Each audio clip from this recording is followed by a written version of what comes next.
আজিৰ ভিডিঅ'টো বিশেষকৈ হ'ব গাহৰিৰ ফিডৰ ওপৰত। কাৰণ নমস্কাৰ বন্ধু বান্ধৱীসকল, আশা কৰোঁ সকলোৰে ভালেই।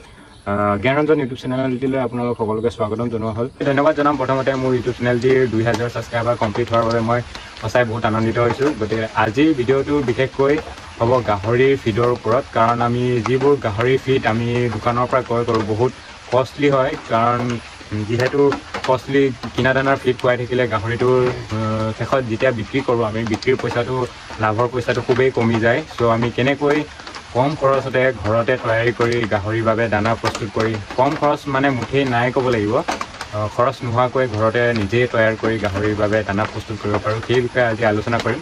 চ' ভিডিঅ'টো স্কিপ নকৰাকৈ চাওক। এতিয়া বাৰিষাৰ ছিজনত ক'লা কচুবোৰ পোৱা যায়। পাৰিলে আপুনি কচুৰ ঠুৰিবোৰ, ক'লা কচুৰ ঠুৰিবোৰ কাটি আনি ঘৰতে সিজাই গাহৰিৰ বাবে দানা প্ৰস্তুত কৰিব পাৰিব। মানে বেছিয়ে দীঘল কচুখিনি, ত' ইয়াক এটা ব্যৱস্থা কৰিব লাগিব। এনেকৈ মাজতে ঘুপিয়াই দি কচুটো ভাল মানে সোনকালে সিজে আৰু।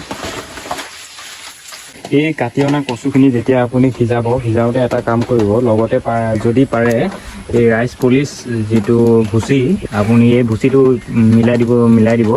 লগতে যদি পাৰে আধা কেজিমান চাউল যদিহে আছে, যিবোৰ চাউল আমি ৰেচনৰ চাউল পাওঁ, গতিকে এই চাউলবোৰ অলপ কম পৰিমাণে হ'লেও যদি আপুনি দানাখিনিত এই কচুখিনিৰ লগত মিলাই দিব পাৰে, তেতিয়াহ'লে এই ফিডটো খুব ধুনীয়া হয় আৰু গাহৰিখিনিয়ে খুব ধুনীয়াকৈ খায়। তেতিয়াহে যদিহে ধুনীয়াকৈ দানাবোৰ খায়, তেতিয়াহে আপোনাৰ গাহৰিকেইটা সোনকালে ডাঙৰ দীঘল হ'ব আৰু দেখাত ভাল হ'ব আৰু।